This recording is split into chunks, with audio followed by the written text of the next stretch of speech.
It's kind of hard to see the bottom of that, isn't it? It says if tomorrow doesn't come, okay? If tomorrow doesn't come. Friday, well, actually, 2 weeks ago today, I learned of the death of 3 dear people in a house fire in Eureka Springs that were members of the church where I ministered at Eureka for 12 years. Lynn, Dolly, and Willie Gallion passed away in that fire. On Friday of this week, 2 days ago, I had the privilege of speaking to folks to try to comfort them in the midst of this terrible thing that happened. Lynn and Dolly were both in their 80s, but Willie was 31. He'd gone back into the house to try to save his grandma and grandpa, and he couldn't. They found his body embracing his grandma and grandpa on the bed, and that's how they found their remains. And so I have had much reason to think about death and dying and thinking about the shortness of life. I'm not here to be morbid, I'm just here to be real. Because death is real. And death is coming for everyone. Unless the Lord comes first, we're all going to die. It's not a bad thing to think about that, especially as we live our lives.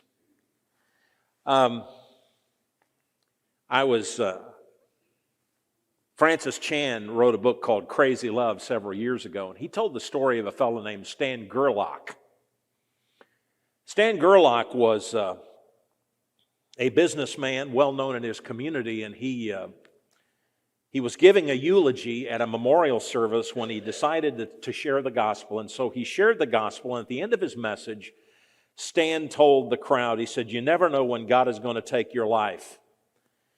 And he said, at that moment, he said, "There's nothing you can do about it." And he asked, "Are you ready?" And then Stan sat down, slumped over, and died during the service.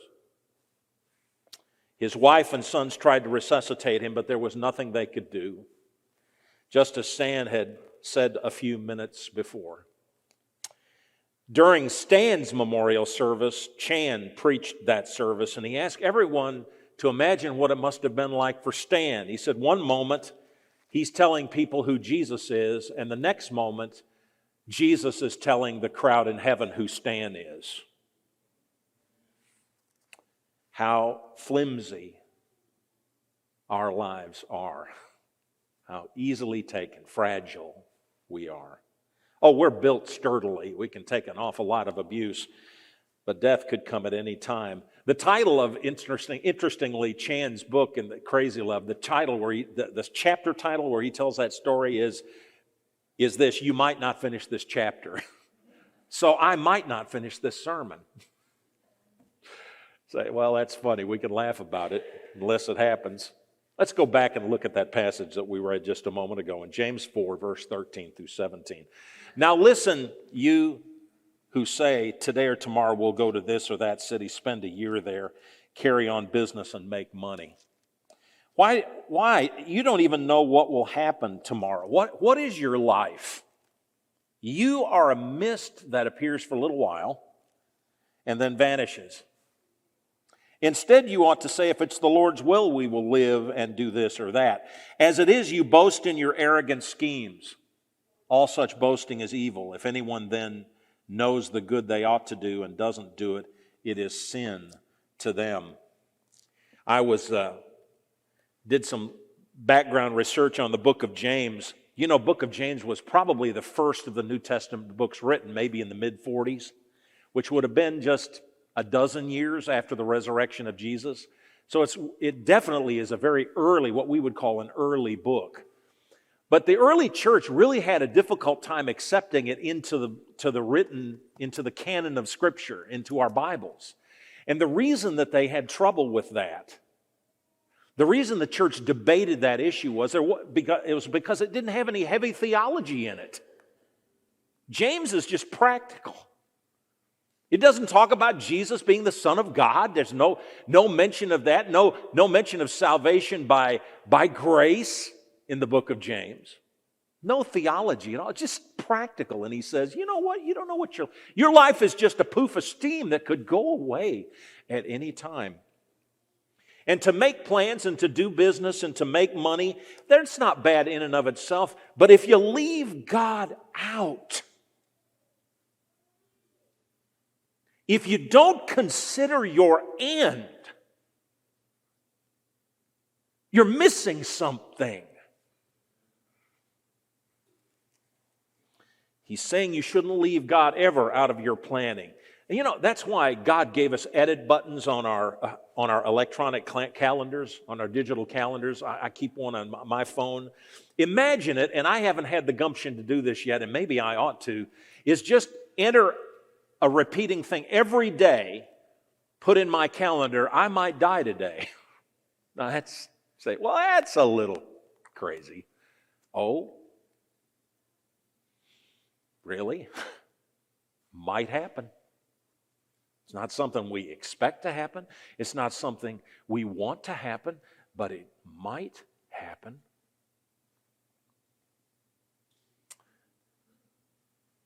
It's been a long time, 13, 14 years ago.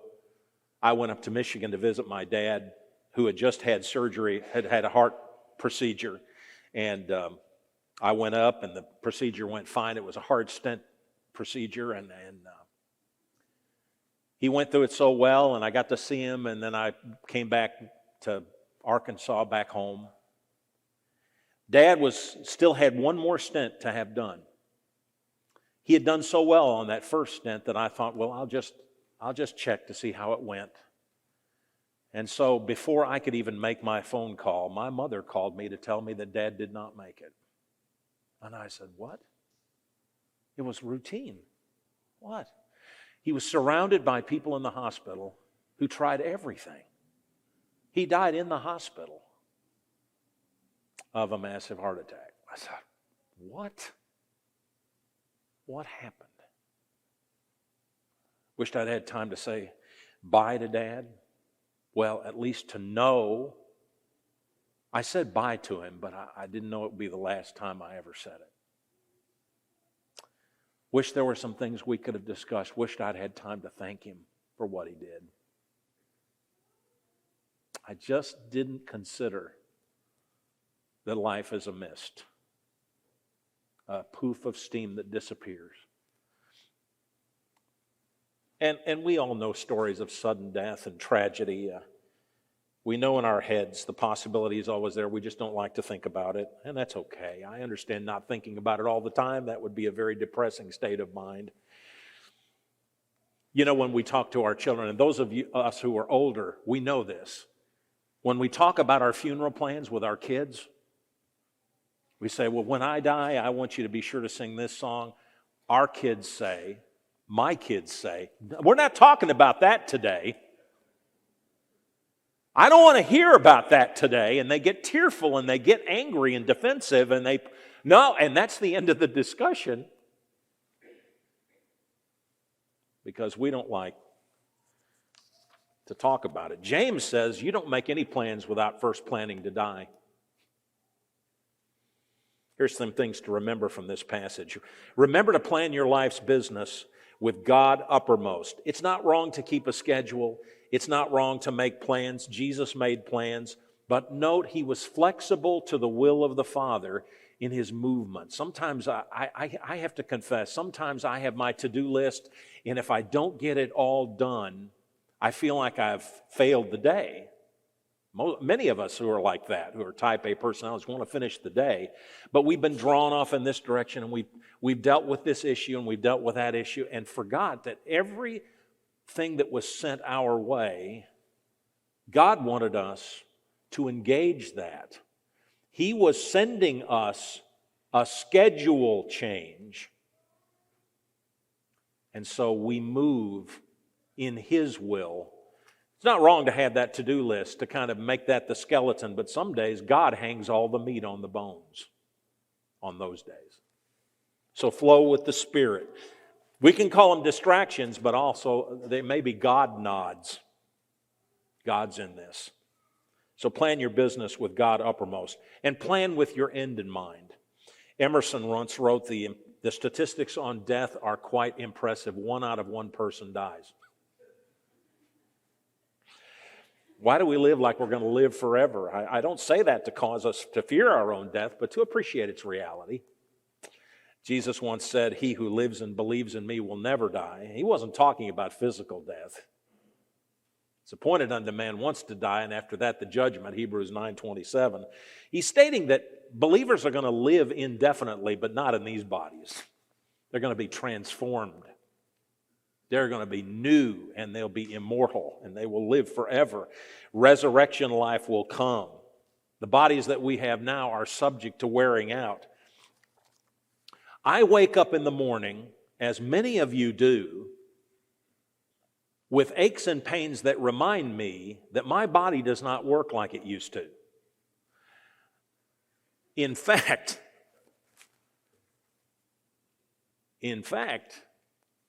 the truth is, it's telling us, it's telegraphing us, hey, tapping you on the shoulder, hey, that pain,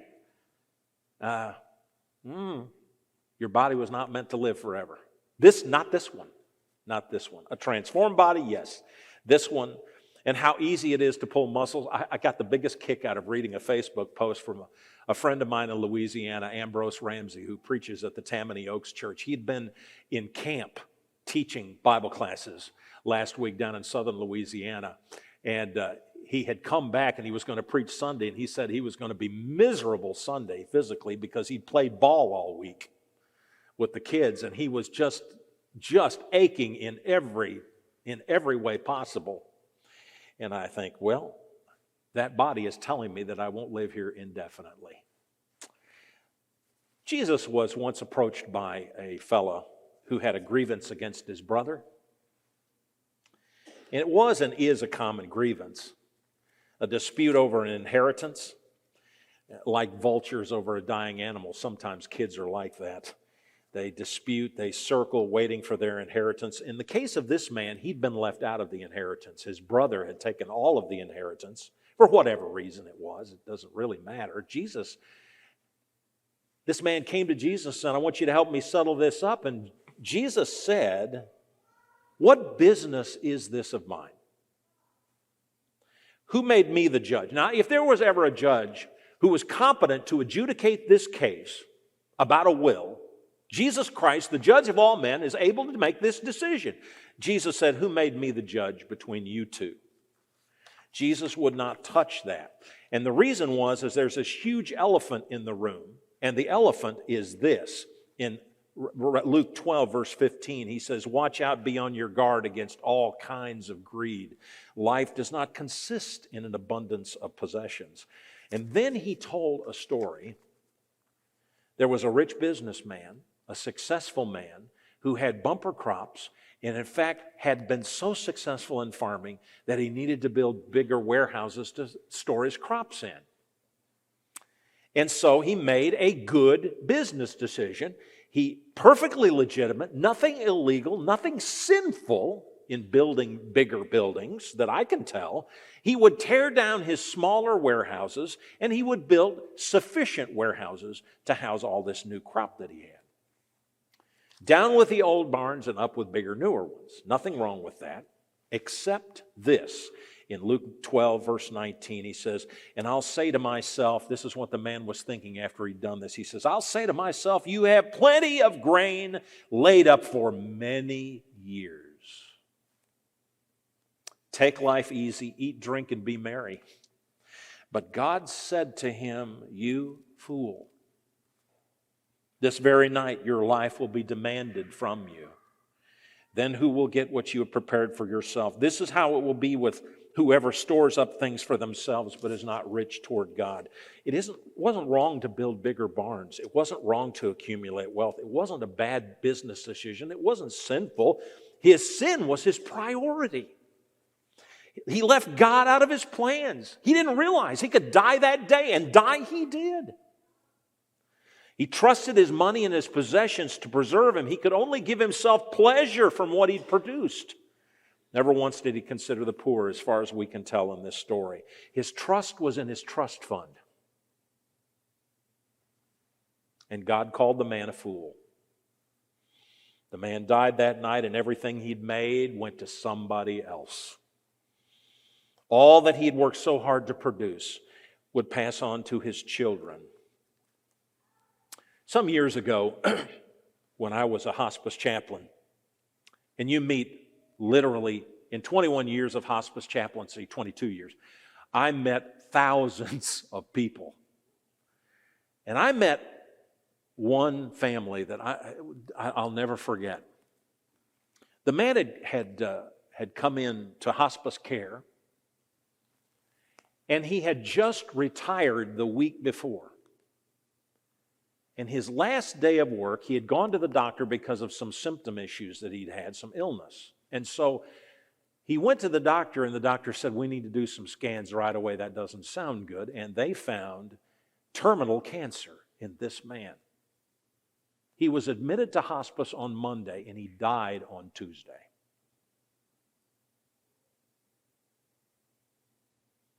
And I can't even begin to tell you the dozens, hundreds, I'm not exaggerating when I tell you hundreds of people who have told me, "I just can't believe it. I just can't believe it. I can't believe I've got this disease. I can't believe he's got that illness." After hearing it so many hundreds of times, I'm surprised that anybody is surprised. But I've been with so many people in that situation who were surprised, and their lives ended quite abruptly and sadly because they weren't ready. They had not lived with the end in mind. Those weren't his plans. And this is more than just saying, "If the Lord wills." What James is saying is, this isn't just about saying the words, "If the Lord wills," but truly understanding that we move by the will of God, that we have life by his will, not by our own. That nothing we do, no money we can make, no possessions can we accumulate, no plans can we make, that will preserve our lives any longer than God intends for us to live. It's more than just mouthing those words. We plan within his providence. We schedule in his strength. And finally, we need to live without boasting. We need not tell people how important we are. God already knows you're important. God already knows that you love your life. At least I hope you do. He knows how much we need him. We can't live a day without him. He gives us life. He directs our steps. He strengthens us. We make not 1 cent without his blessing. Bragging about what we've done or what we've accomplished is as ridiculous as a pelican boasting about the fish he catches.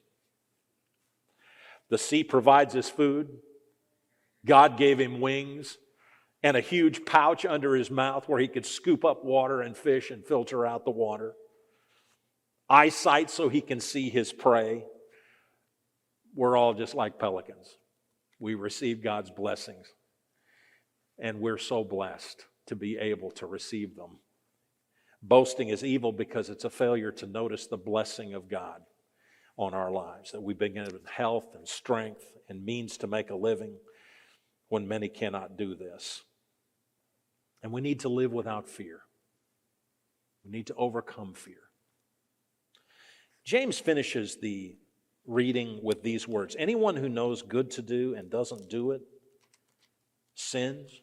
And that verse kind of scares me at first reading. Say, wow, you mean to tell me that it's a sin if we don't do good every time we see it to do it? I think so. I think that's what it says. But the greatest thing that we can ever do in our life is to overcome the fear of doing the good thing. Fear freezes us. The fear of failure, the fear of humiliation, the fear of doing it wrong, and we freeze. Now, I know we can't be good enough to go to heaven because I believe this verse, that every time we miss an opportunity to do good, we're sinning. And it drives me ever more into the arms and the mercies of Jesus.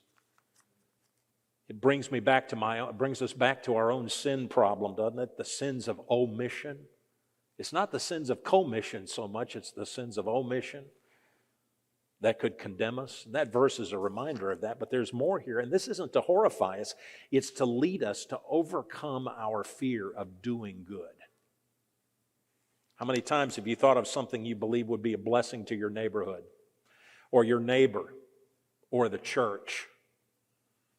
I'm so glad that we have women here who are courageous to do good things, aren't afraid to make mistakes, aren't afraid to plan and to execute. I'm glad we have such a women's ministry here. I think of this grace room that our ladies' ministry has done, and I think they're not afraid to do it wrong. They're just wanting to do good. They're not afraid. And it will be done because they had the courage to see a good and decide to do it. Oh, and I think how many times I myself have failed to do the good thing because I was afraid I wouldn't do it just right. Afraid of failure. Fear, it stifles. So the challenge is to overcome your fear, to do the good and not be afraid to do it wrong or to not do it perfectly. Fear quenches the Holy Spirit. Fear of failure, fear of anything. And among the lost on the last great day, it says they're fearful. In Revelation 21, verse 8. One of my favorite stories tells of an owner of a small diner who wanted to increase his business. So he placed a large sign in his building, in his window, announcing free lunch tomorrow. Did you love that? Free lunches tomorrow. And as folks saw the sign, they made note of it, and they returned the next day. Guess what they found? That sign was still up. One of the problems is tomorrow never comes. As long as that sign's up, they'll never have to give away a free lunch. Procrastination, oh boy. Thomas Jefferson said, never put off tomorrow what you can do today. I bet you wondered where that came from. I've been told that many, many times. Never put off till tomorrow what you can do today. Thomas Jefferson said that. Mark Twain said, never put off till tomorrow what you can do the day after tomorrow. Sam Levinson, the comedian, said, I'm going to stop putting things off starting tomorrow. Pablo Picasso put it this way, only put off until tomorrow what you are willing to die having left undone.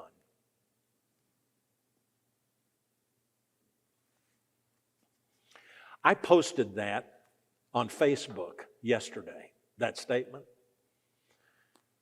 with the additional note, James, your life is a mist. And you can't believe how many women signed in and said they had housework that they needed to do before they died, apparently.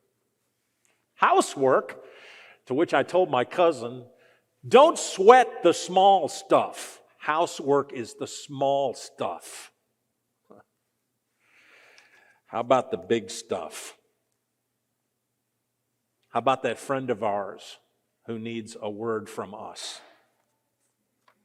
And it doesn't have to be a big world-changing thing. You're changing your world by changing your neighborhood, by ministering to your neighbor, by being kind to someone here this morning. You're changing your world.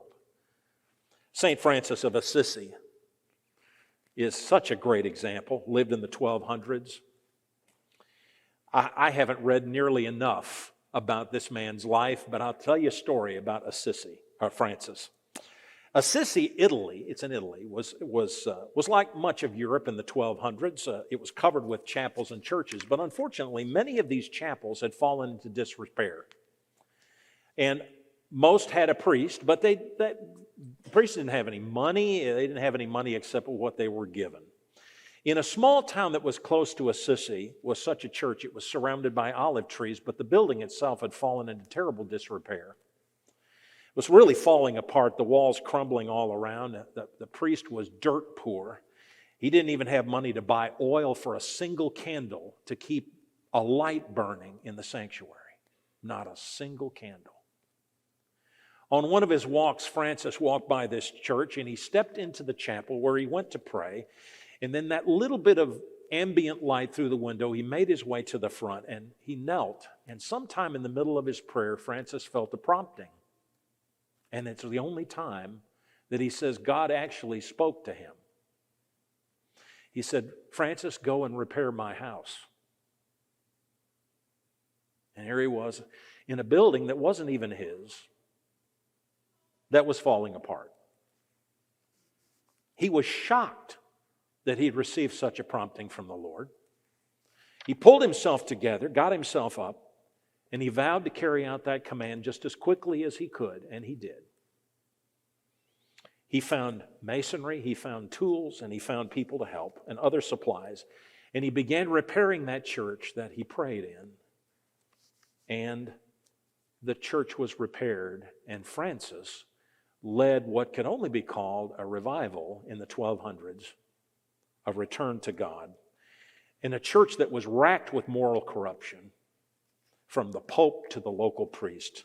Francis, at least for a time, was able to stem the tide of immorality, but I want you to notice, he started where he prayed to do good. He didn't start to change the church. He didn't start to repair every church building in Europe.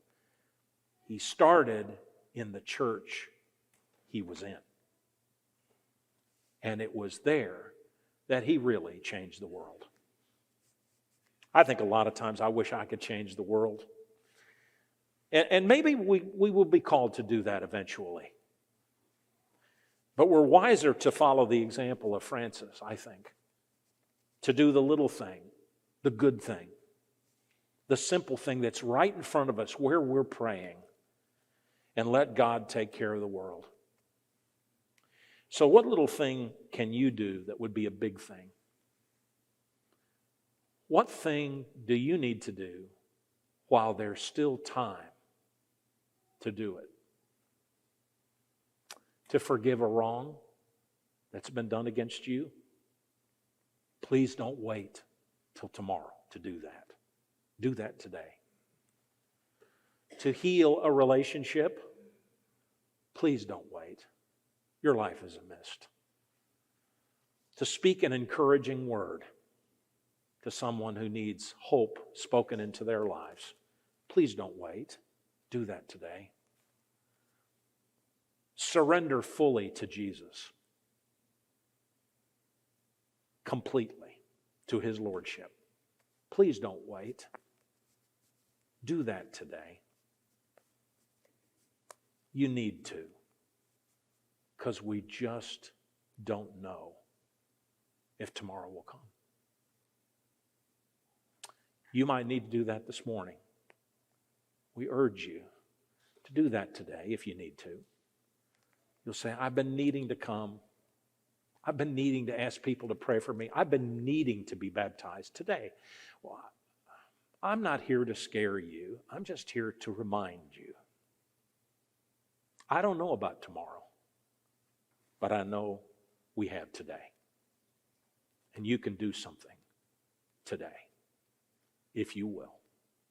Jeff's going to lead us in a song in a moment. We're going to stand. Let's stand right now. Please stand.